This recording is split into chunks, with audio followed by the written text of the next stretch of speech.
This is Cerebral Cinema. Movies of the mind. New post-war Old Dutch cleanser, famous for chasing dirt, presents Nick Carter, famous for chasing crime.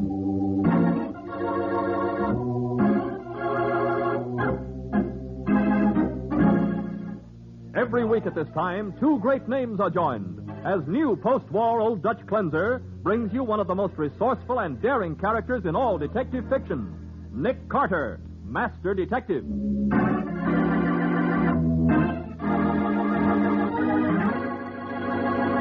Well, Nick, did you get that description of the Travis girl? Yes, Patsy. A flashy type in her late 20s. Medium height, slender, snub nose, thin lips, perfect teeth. Nick, then you were right. They are the same person. You found the answer. Well, now, wait till you hear the rest. The Travis girl is a natural blonde. A natural? But the nurse is a bleach blonde. Those curls are positively brassy. Yes, and that means that the whole case is blown up in our faces.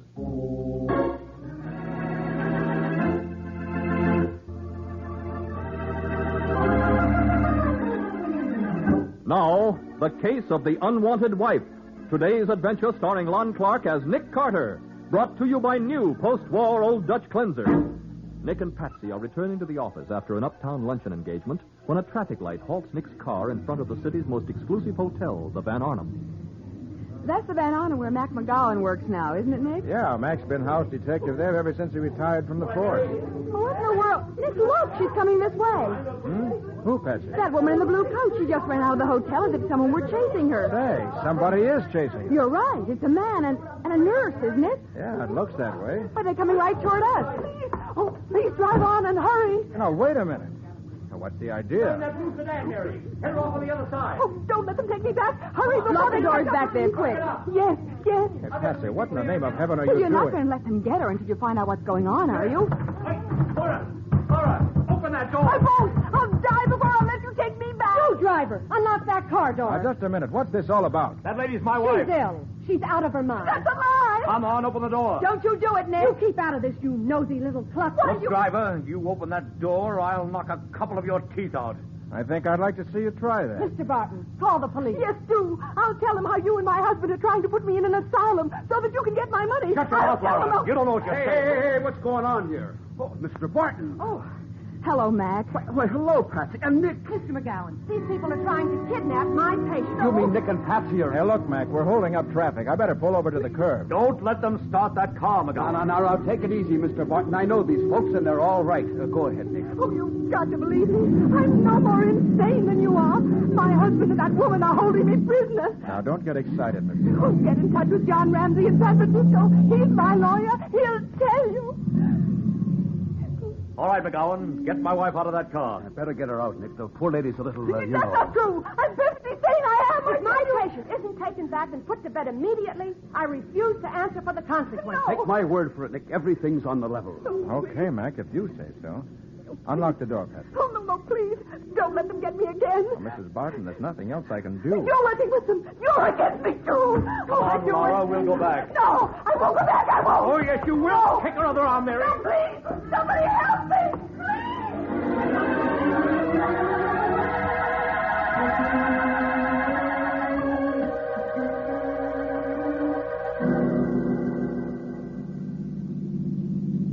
Believe me, Patsy, I felt just as sorry for the poor woman as you did. Then why didn't you do something? Well, what could I do? There was nothing suspicious. Nothing suspicious. Did you ever in your life see a real nurse wearing as much makeup as that peroxide Goldilocks was spread on an inch thick? So what? There's no law against that. And it doesn't prove she's not a real nurse. Just the same, I'd like to get my hands in those blondine curls of hers. Calling me a nosy little cluck, will she? I don't blame you for being sore, Patsy, but still that's no reason to say she's not a real nurse. I didn't care much for Barton either. But did you notice that when he got excited, he called her Mary? Are things usually that chummy between a nurse and her employer? Oh, now, Patsy, that's a strictly personal matter. Yeah, I'll bet it is. I wouldn't be surprised if it was so personal that railroading the wife into an asylum would be very convenient. That may very well be, but there isn't a scrap of evidence to back it up. Well, that's what Mrs. Barton said they were doing, and I believe her. Oh, Nick, she was so helpless, so frightened. Well, in her state of mind, it's natural to imagine things. What do we know about her state of mind except what Barton and the nurse told us? We know that Mac says they're telling the truth. And That's enough for me. Well, it's not enough for me. Oh, Nick. Nick, if there were only something we could do. Oh, Patsy, the chances are 1 in 1,000 that Mrs. Barton's story is true. Yeah, but Nick, that one chance. Won't you do something about it? Well, it's probably a waste of time, but if it'll make you happy... What? Nick, what are you stopping here for in front of a telegraph office? I'm going to play that 1,000 to 1 shot. Oh, Nick, you're an angel. I'll send a wire to John Ramsey, Mrs. Barton's lawyer in San Francisco.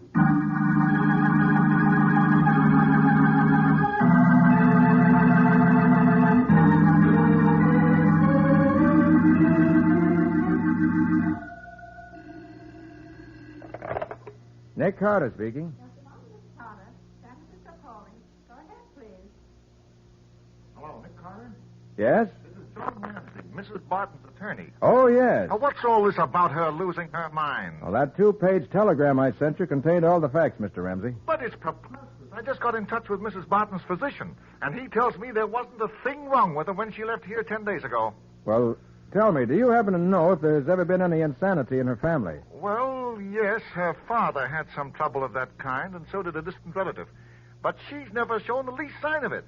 I see. Now, Carter, I've heard of your reputation. Could I get you to investigate this business for me? I don't like the looks of it. Hey, wait a minute. You mean that perhaps her husband is trying to railroad her into an asylum? I wouldn't put it past him. Barton's a pretty shady character. Uh-huh. Does he have any money? No, not a cent. That's why he married Mrs. Barton. She's a wealthy woman, and he knows that if she goes through with the divorce... Oh. She was planning to divorce him, huh? Yes. She told me to have the papers ready for her as soon as she returned from the East. They've been separated for months. Well, that's funny. They arrived here together. Well, they certainly didn't leave San Francisco together.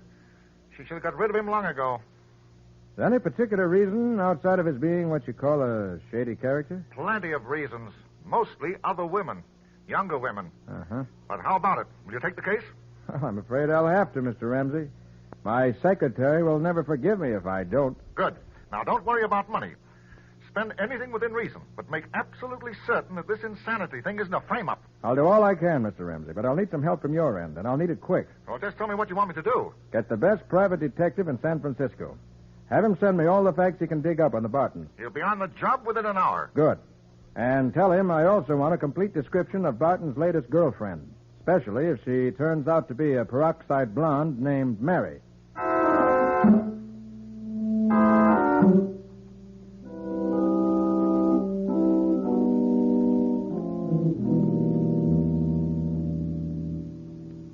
You say they checked into the hotel 5 days ago, Mac? Yeah, all 3 of them. Mrs. Barton was in a coma at the time. A coma? I'll bet she was drugged.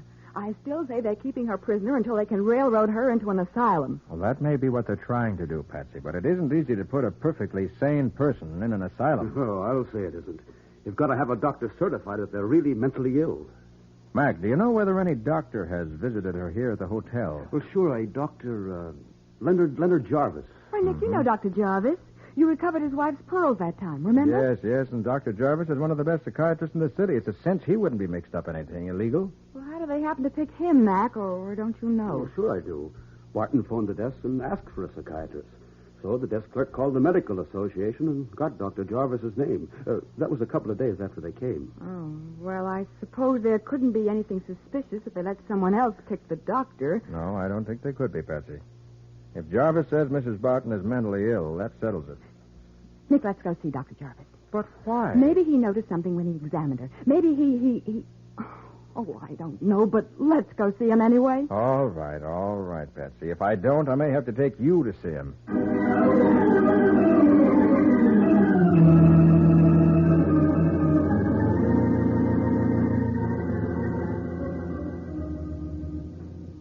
Mrs. Laura Barton.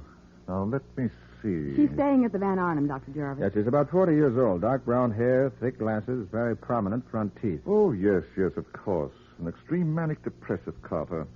Her husband should really put her in an institution for her own safety. You couldn't possibly be mistaken, could you, Doctor? My dear young lady, Mrs. Barton definitely exhibited every symptom of psychopathic melancholia. Why, even during my examination, she attempted to leap from the window. Was she in good health physically? Oh, yes, indeed. Except for a rather puzzling lack of coordination. What? Well, Dr. Jarvis, what do you mean? Well, Miss Byrne, it's the inability to judge distance. For instance, When she reached for a cigarette, her hand missed the package by several inches. That condition is not ordinarily a symptom of her particular disorder. Tell me, Dr. Jarvis, could the symptoms you observed have been caused by a drug? Oh, absolutely not.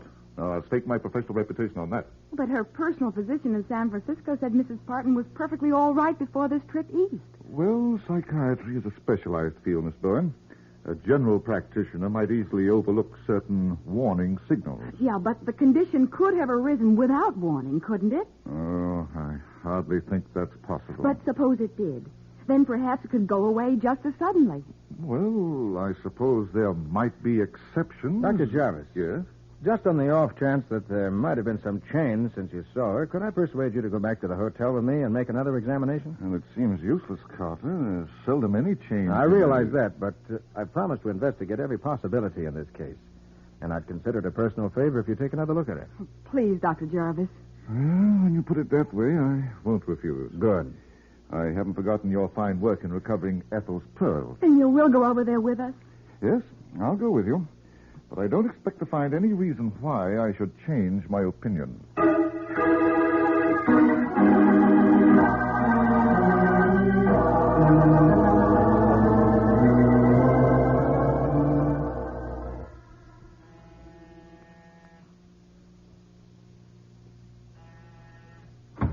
Yes?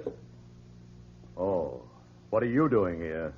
We came with Dr. Jarvis, Mr. Barton. I wanted to see your wife again, Mr. Barton, to verify my earlier diagnosis. I hope you don't object. Well, There's no reason why you should object, is there? Of course not. Come in, please. Thank you, Mr. Barton. Your wife's room is over here, isn't it? Just a moment, Doctor. The nurse is giving Mrs. Barton a massage. If you'll be seated, I'll ask her to get the patient ready. Oh, very well.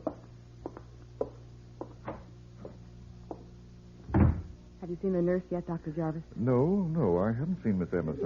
What? But- No, go away, please, Roger. But, Laura, dear, Dr. Jarvis is I won't see them. I won't. You see, a persecution complex. Believe me, Laura, they only wanted No, I won't see them. Laura, come back here. No, they're fine. Great Scott! Nick, what happened? I don't know, but I'm going to find out. Come on. You're responsible for this, Carter. If it hadn't been for your meddling... Responsible for what? Where's Mrs. Barton? It wasn't my fault. I tried to hold her back, but Where's Mrs. Barton? there. Oh, Nick, look at the window. She got away from us. She jumped out.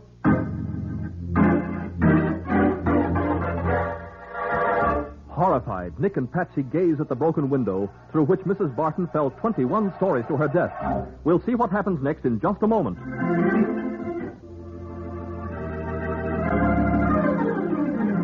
Now back to The Case of the Unwanted Wife. Today's adventure with Nick Carter, brought to you by new post-war Old Dutch cleanser. It is 10 minutes later. Miss Emerson, the nurse, has gone to notify the police. Nick and Patsy are examining the window through which Mrs. Barton fell 21 stories to her death. And Dr. Jarvis is speaking to the dead woman's husband. I warned you that something like this might occur, Mr. Barton. Your wife should have been put in a hospital. I know, Doctor. But she was so frightened of strangers. Yes. I heard her begging you to send me away. Oh, not you. It was Carter and that girl. In her poor, deluded mind, Laura pictured them as enemies. But when surely- she got in their car, they acted as if they were going to help her. Then they had to admit their mistake. Laura thought it was deliberate. She was getting better until that happened. Well, I'm sure Mr. Carter didn't do anything. Oh, what difference does it make now? She's dead and we can't bring her back. Well, her money's still here, Mr. Barton, so don't feel too bad. Why, Miss Bowen. How dare you say a thing like that? Perhaps because Patsy feels as I do, Mr. Barton. That your wife's death coming at this particular time looks very suspicious. I don't know what you're talking about. She was going to divorce you, wasn't she? No. We straightened everything out on the train coming east. We were completely reconciled. That's your story. But your wife said you kidnapped her and were trying to railroad her into an asylum in order to get her money. Oh, delusions, Mr. Carter. Just the delusions of a sick mind. That may be, Barton. But if Laura Barton had lived 5 minutes longer, she might have proved her statement was the truth. Are you accusing me Of murder, Mr. Barton? Yes, I think maybe I shall. There are laws about slander in this country, Carter. I'm going to drag you into court and make you prove that statement. And that's just where I intend to prove it, Barton. In court.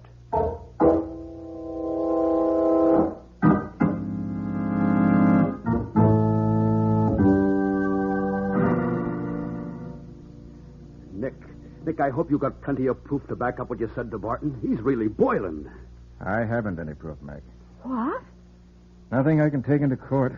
Oh, then why in the world... You can learn a lot from the way a man reacts to an accusation, Patsy. Okay, what did you learn from Barton? Well, Mac, if you'd seen his face, you'd know. He's guilty. I'll bet my last dollar on it. Well, maybe you already have. He can sue you for everything you've got. But you must have had something to go on, Nick. I have. It's not much, but it's enough to convince me. Oh, what is it? On the window frame through which Mrs. Barton fell, I found scratches. Deep scratches toward the outside, as if Mrs. Barton had been desperately trying to hold herself back. But, Nick, I also found this piece of broken fingernail wedged in a crack in the window frame at one of the scratches. But then you think they pushed her out of the window? I'm sure of it. Oh, but what if it turns out to be Barton's fingernail or the nurse's? I took a look at Barton's hands and also at the nurse's. Her nails are perfect. So are his. Not a broken one among them. Well, maybe they did push her out, Nick, but you'll need a lot more than a fingernail to prove it. Yes, and besides, Dr. Jarvis will swear in court that she'd already tried to jump out of the window when he was there earlier. Yes, I know. Son, I'm afraid you're licked. Don't be too sure, Mac. What I do next depends on what we hear from San Francisco.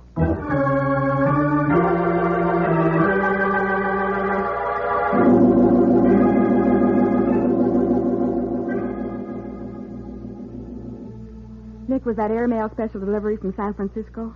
Yes, Betsy. There's a report I've been waiting for. Well, Not much help.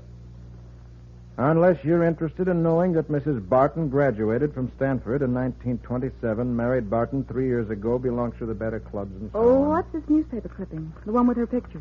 Oh, something about her activities in the Anti-Tobacco League. Oh, I see. Well, isn't there anything about Barton's latest girlfriend, the one who caused his wife to decide on a divorce? Oh, yes. Seems the girl's name is Mary Travis. Mary? But that's what Barton called the nurse. I know. And Mary Travis left San Francisco the same day Barton and his wife did. But, Nick, that's just what we were hoping to hear. Is there a picture of the Travis girl? No, but the investigator says she's a very flashy type. In her late 20s. Medium height, slender, snub nose, thin lips, perfect teeth. A natural blonde. Oh, natural blonde, my eye. If that girl's hair wasn't dyed, I don't know dyed hair when I see it. Well, that's just the point, Patsy. The description fits Miss Emerson perfectly, except for her hair, which has very obviously been dyed. Even I can see that. And take it from me, it was no touch-up job either. Which proves that Mary Emerson, the nurse, is not Barton's San Francisco girlfriend. Yeah, I'm afraid you're right, Nick. Mary Emerson's hair was brown before she dyed it. What did you say? I said I could still see traces of brown at the roots of her hair. She must have dyed it blonde in a hurry. Brown? Huh? That's the answer, Patsy. It's got to be. Well, Nick, what are you talking about? Oh, what a fool I've been. Mrs. Barton was a member of the Anti-Tobacco League, and I didn't even... You didn't what? Give me that newspaper clipping, Patsy, Yeah. and get your hat. Uh-huh. We're going to see Dr. Jarvis again.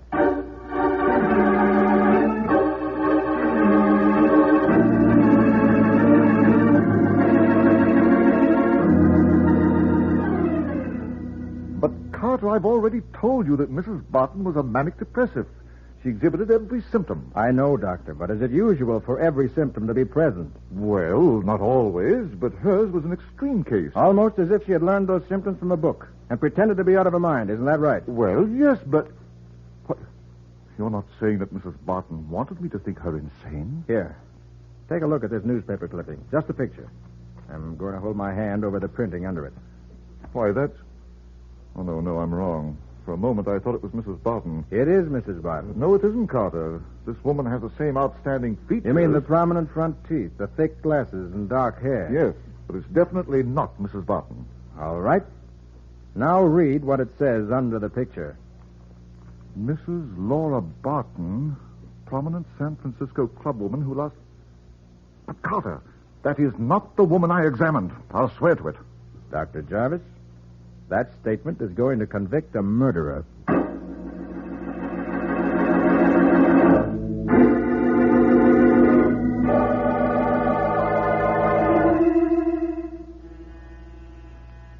Nick, don't you think we should have brought the police with us? Mac's gone for them, Patsy, but I didn't want to wait. Hello, Miss Travis. Is Mr. Barton here? No, he isn't, and he wouldn't see you. What'd you call me? Mind if we come inside and wait? What do you mean, pushing your way in here? And my name's Emerson. Maybe she's forgotten who she really is, Nick. She's been using so many names lately. Mary Travis, Mary Emerson, Laura Barton. Are you crazy? You met Mrs. Barton. You scared her into jumping out of that window. Oh, no. We frightened you and Mr. Barton into pushing her out before the doctor could see that it was you and not Mrs. Barton he examined and pronounced insane. That would have spoiled everything, wouldn't it, Miss Travis? You talk like a fool. The doctor saw me here. Not very clearly. You kept out of his sight as much as possible. Mrs. Barton and I were as different as night and day. And that's what you counted on. When Dr. Jarvis came here the first time, you wiped off all that makeup, wore Mrs. Barton's thick glasses, probably even had protruding false teeth made to fit over your own. You're a liar. You're a dirty, snooping liar. You also dyed your own blonde hair brown to match hers, and then dyed it blonde again after the doctor left. A very poor job, too, Miss Travis. What's the matter? Were you afraid to have it done by a professional beauty operator? Get out of here. Get out or I'll call the cops. That's a fine bluff, Miss Travis, but Nick has already called the police. They'll be here any minute. No wonder Dr. Jarvis didn't recognize you the way you look now. And after the fall, Mrs. Barton's body was too badly mutilated for him to notice it was not the woman he examined. You planned on that all along, didn't you? You can't prove that. You can't prove a word of it. When the doctor testifies that you and Barton tricked him into certifying Mrs. Barton as suicidally insane, I think a jury will consider that proof enough. You may be right, Carter. Roger, did you hear what they said? They're on to everything. Barton, you and this woman are under arrest for the murder of your wife. Nick, We're under arrest. You forget I'm the one who's holding the gun, Mr. Carter. Roger, they sent for the cops. We gotta get out of here. We're going, Mary. But first we'll make sure our friends here don't follow us. Well, then tie them up or something, but hurry. There's not enough time for that. Turn around, Miss Bourne. You too, Carter. All right, Barton. What next? Put your hands against the wall where I can watch them. Raj, you're not going What's the difference? If we're caught, it means the chair anyway. What? You're going to shoot us in the back? Correct, Miss Bourne. And you first. Mr. Barton, Right now.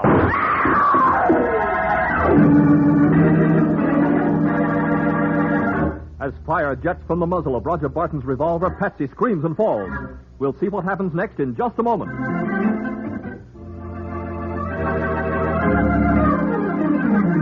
Now for the conclusion of The Case of the Unwanted Wife. Today's adventure with Nick Carter, brought to you by new post-war Old Dutch Cleanser. In Suite 2104 of the Van Arnhem Hotel, Nick and Patsy stand with their faces to the wall as Roger Barton, a revolver in his hand, says, You first, Miss Bourne. Mr. Barton, Roger, what happened to the lights? I put them out, Miss Travis. You missed me, Barton. Shooting at a voice in the dark is tricky business. Oh, my aunt. So I didn't miss. Now, the flash of your gun served as a target. Patsy, I'm all right, except for some bruises. What happened? when I pushed the light button, I had to shove you out of the way before Barton could fire. There wasn't time to be gentle. Well, I guess I fell over a telephone table or something. I wish you'd broken your neck. Thanks, Goldilocks.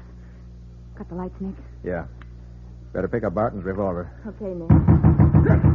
Nick, are you and Patsy all right? Couldn't be better, Mac. Come on in.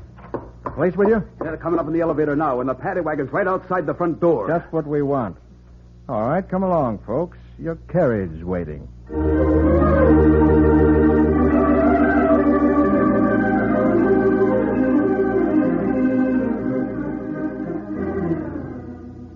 Nick, tell me, what did the fact that Mrs. Barton belonged to the anti-tobacco league have to do with solving the case? Well, Patsy, don't you remember that Dr. Jarvis said that the woman he examined reached for a cigarette? What? Why, yes. He said something about her hand missing the package by several inches. Yeah. Well, Mrs. Barton would never have reached for a cigarette, Patsy. Well, of course not. Not if she belonged to the anti-tobacco league. That's right, so it had to be Mary. Mm-hmm. And she missed the package of cigarettes when she reached for them because she was wearing Mrs. Barton's thick glasses. Glasses that she could hardly see through. But why did it have to be Mary? They could have hired somebody to impersonate Mrs. Barton who really looked like her. Sure, but letting some outsider in on their plot would have been too risky. And besides, what possible reason could there be to suspect that a natural platinum blonde would suddenly turn into a peroxide blonde with much darker hair, except that for some reason she dyed her hair dark and then bleached it again. And very inexpertly, too. Yeah. Poor Mrs. Barton. Maybe all the trouble did affect her mind toward the end. Well, Remember how she screamed that she didn't want to see us when we came to help her? yeah. Mary Travis explained that in her confession. Yeah? Mrs. Barton didn't know it was us. Barton told her that the men had come to take her to an asylum. What? So that was it. Mm-hmm. You know, Nick, the old dime novels had a phrase that described Mary Travis perfectly. They did? Well, what is it? She was a double-dyed deceiver. I'll say she was.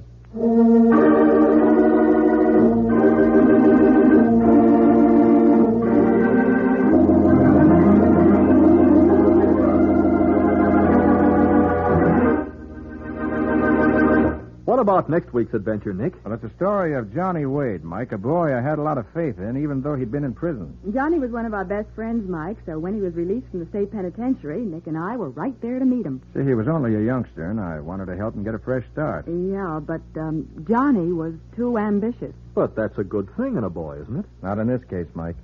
You see, Johnny's only ambition was to kill. What do you call this adventure, Nick? I call it The Case of the Double Frame.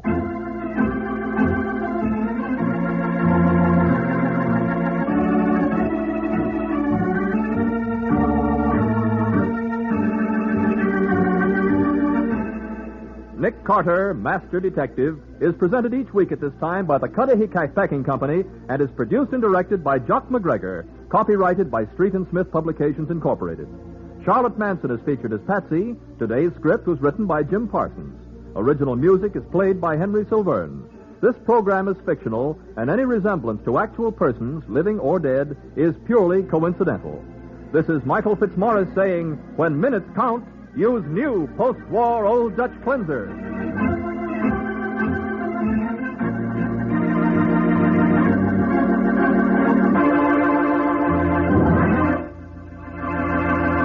This is the Mutual Broadcasting System.